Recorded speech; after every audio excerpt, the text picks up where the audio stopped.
بسم الله الرحمن الرحيم. أتعهد أنا رانيا السادات محمد عبد الرحمن، اسم الشهرة النيابي عيون بورسعيد، عضو مجلس النواب المستقل عن محافظة بورسعيد، الدائرة الثالثة، ظهور مناخ غرب، رقم العضوية 78.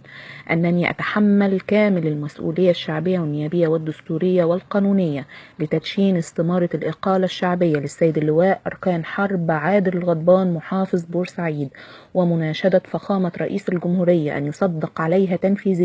بقرار جمهوري دون الانتظار لحركة تغيير محافظين، استغاثة من شعب بورسعيد لفخامته لإنقاذ المدينة الباسلة وشعبها، وذلك بعد تعدد مئات القرارات والوعود غير الجدية وغير الحكيمة والتي أثبتت أن محافظ بورسعيد غير أمين على شعب ومقدرات محافظة بورسعيد، وأنني لجأت لتدشين تلك الاستمارة بعد أن قدمت عشرات الحلول لحل أزمات بورسعيد التي تهدد أمن واستقرار المحافظة، ورفض المحافظ وتنصل من المسؤولية، وتنصله هذا وضعني أمام الالتزام بمسؤولياتي النيابية والشعبية وقسم النيابي الذي أقسمت عليه أن أحافظ مخلصة على النظام الجمهوري، وأن أحترم الدستور والقانون، وأن أرعى مصالح الشعب رعاية كاملة، وأن أحافظ على استقلال الوطن ووحدته وسلامة أراضيه،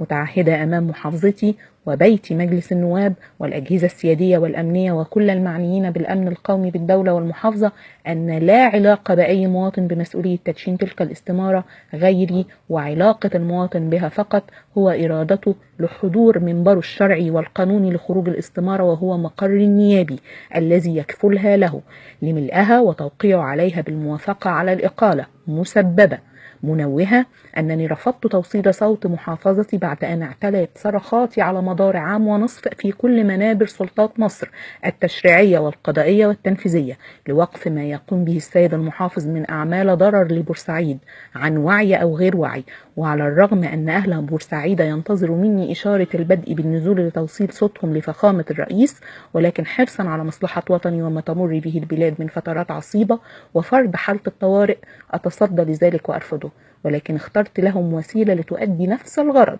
لنفس الأعداد الغفيرة لتوصيل صوتهم بملء استمارة بدلا من وقف احتجاجية ضده أو تظاهر شعبي. وبعد توقيع أول 10,000 استمارة مسببة بإرادتهم سأتوجه بنفسي لقصر الاتحادية لرئاسة الجمهورية وسأوصلهم وأسلمهم بيدي، وذلك هو حقهم في أرض وطنهم وحقي ومسؤوليتي النيابية التي اختارني لها شعبي وكفلها للدستور والقانون في حماية حق شعبي ومقدرات محافظتي. والله الموفق والمستعان.